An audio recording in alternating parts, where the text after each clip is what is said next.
Residents of Bryanston and Ferndale are threatening legal action against the city of Johannesburg. That's because sewage has been leaking into the Braamfontein, Spruit and Klein Jukskei river, causing a stench and concern over the environmental hazard. Zola Sholwana is following developments there for us, and she is in Ferndale in particular to tell us exactly, Zola, because we can't smell it, but no doubt very foul.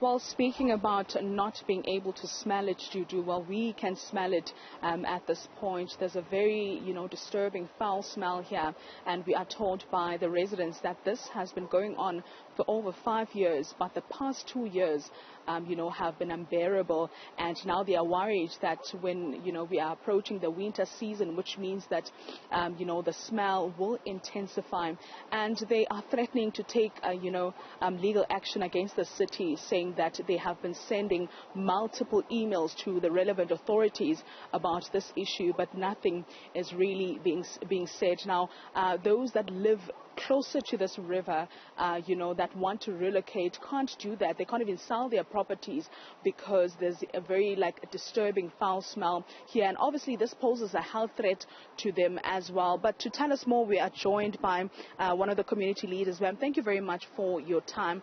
I mean, this has been going on for quite some time, 5 years to be quite specific. How is life like living next to this contaminated river?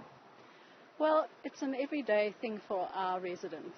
The smell, having to live inside, not use your garden.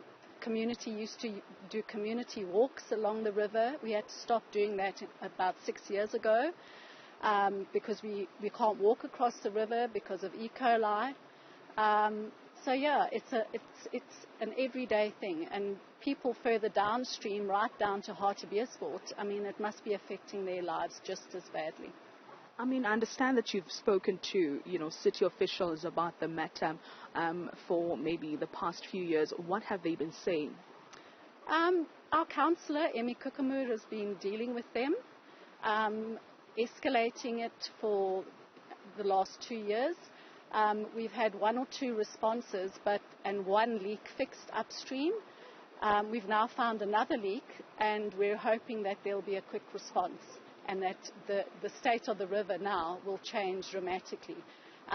But we haven't had feedback, much feedback over the last 2 years, and we haven't had feedback on when this new leak will be attended to. Thank you very much for your time, ma'am. Well, to do that was one of the community leaders essentially telling us about the impact that this river has had on, the community, especially those that live in close proximity, with this river. As you can see that it's quite polluted and the water is contaminated. And they're saying that the past 2 years they haven't been, engaging quite well with the city of Johannesburg in terms of getting a response as to what will be done to solve this problem, as more than anything, it poses a health risk to those that live in this area. Juju, back to you in studio.